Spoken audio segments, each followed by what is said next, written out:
Assalomu alaykum qadrli kuzatuvchilar. Siz bilan o'qituvchingiz Usmonova Nodira Bahodirova. Bugun biz siz bilan 4-sinf ona tili darsining sifat so'z turkumi mavzusini o'rganamiz. Kanalimga obuna bo'lishni unutmang. Oldinda yanada qiziqarli darslar bor. Aziz ustozlar, ushbu mavzuga sehrli ko'zgu interfaol metodini qo'llashingizni tavsiya qilaman.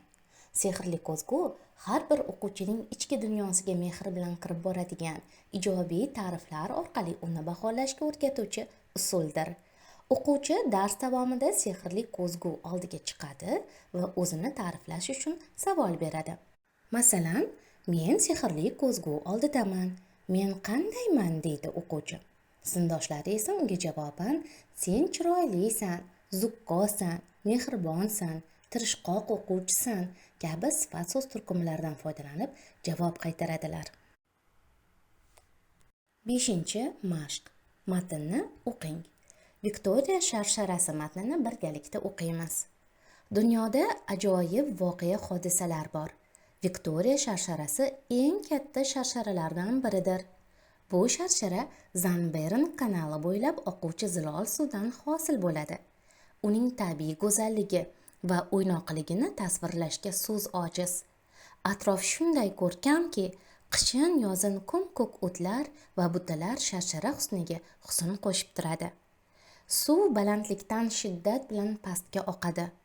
Oppoq ko'piklar sekin asta so'nib, maydalanib oqayotgan suv yuzida ko'zdan g'oyib bo'ladi.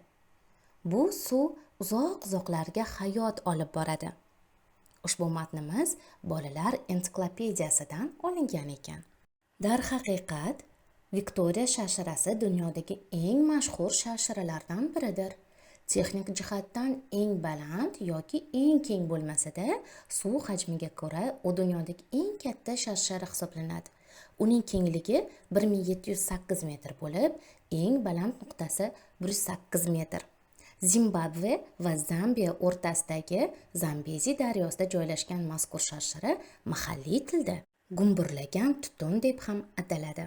Viktoriya sharsharasidan tashqari, Niagara sharsharasi ham dunyodagi eng mashhurlardan biri hisoblanadi. U eng baland bo'lmasa-da, o'zining kengligi va shiddati bilan shubhasiz hayratlanarlidir. Bu sharshara Kanada va AQSh chegarasida joylashgan bo'lib, Eri va Ontario ko'llari unda tutashadi. Bangiyok yoki Detyan sharsharasi.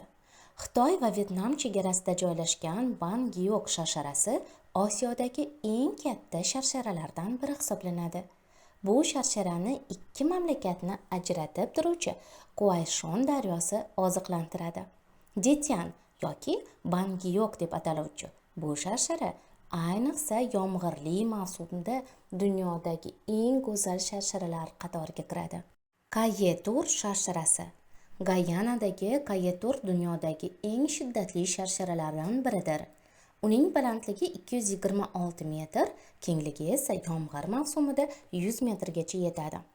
Amazon o'rmonlari bilan o'ralgan bu sharshara sayyohlarga oltinrang qurbaqa va qushlar kabi yovvoyi tabiatning betakror jozibalarini baxsh etadi. Sharsharalar haqida qiziqarli ma'lumotlarga ham ega bo'ldingiz. Endi Viktoriya sharsharasi matnini husnixat bilan ko'chiring va sifatlarning tagiga tegishlicha chizing. Viktoriya sharsharasi matnidan sifatlarni to'g'ri aniqlaganligingizni tekshirib chiqing. Doimo yodingizda tuting. Shaxs va narsalarning belgisini bildirgan so'zlar sifat deyiladi. Sifatlar qanday yoki qanaqa so'roqlarga javob bo'ladi. Sifatlar shaxs va narsalarga xos bo'lgan quyidagi belgilarni bildiradi. Rang tus, ya'ni oq, qora, ko'k, yashil, zangori, ola, ola-bula, ko'kimtir, sarg'ish va hokazo. Maza ta'm, ya'ni shirin, achchiq, nordon, sho'r, taxir va hokazo. Hid, masalan, muattar, xushbo'y, badbo'y va hokazo. Shakl, masalan, cho'ziq, uzun, qiyshiq, novcha. Hajm, katta, baland, tor, keng.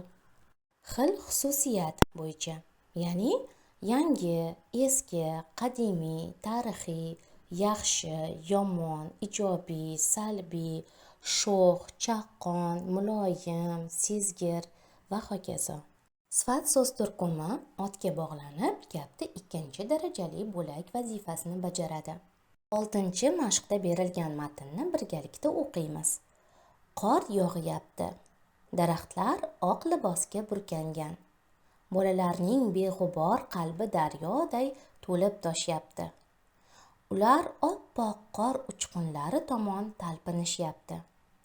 Qorning bir parchasi qizchaning oppoq hovuchiga qo'ndi. Qor qizchaning qo'lida tip-tiniq shudring tomchisiga aylandi. Bir zumda hamma yoq oq choyshabga o'randi. Hurmatli o'quvchilar, so'roqlar yordamida sifatlarni aniqlang. Ularni o'zi bog'langan so'z bilan birgalikda ko'chiring. 6 mashqni to'g'ri bajarganligingizni tekshiring. Oq libosga, beg'ubor qalbi, oppoq qor, oppoq hovuchiga, tip-tiniq shudring, oq choyshabga. Mana shu mashqdan ko'rib turibmizki, sifatlar otlarga bog'lanib kelmoqda. 7-mashq. Qiz hamda gul otlariga mos sifatlar topib, so'z birikmalari tuzing va ularni yozing. Masalan, xushchaqchaq qiz, tarbiyali qiz, bilimdon qiz, intiluvchan qiz, muloyim qiz, nafis gul, ajoyib gul, noyob gul, qizil gul, xushbo'y gul deb yozsak bo'ladi. Aziz o'quvchilar, aynan mana shu so'z birikmalarini ko'chirib olmang, o'zingiz ijod qilgan holatda so'z birikmalarini tuzib yozing. Bugungi uyga vazifa 8-mashq. Berilgan sifatlardan so'z birikmalari hosil qiling va yozing. Sifatlarning tagiga to'lqinli chiziq chizing. Masalan, ko'p kitob, ozroq tuz, kam vaqt, bir talay o'yinchoq, kalta soch, ko'k osmon, oppoq qor, qop-qora mato, pushti ko'ylak, mazali taom, chuchuk suv, nordon limon, achchiq qalampir va sersuv olma kabi so'z birikmalarini tuzish mumkin. Boya aytganimdek, aziz o'quvchilar, ushbu so'z birikmalari sizga namuna sifatida, o'ylaymanki, siz bundan ham ajoyib bo'lgan so'z birikmalarini tuzib yoza olasiz.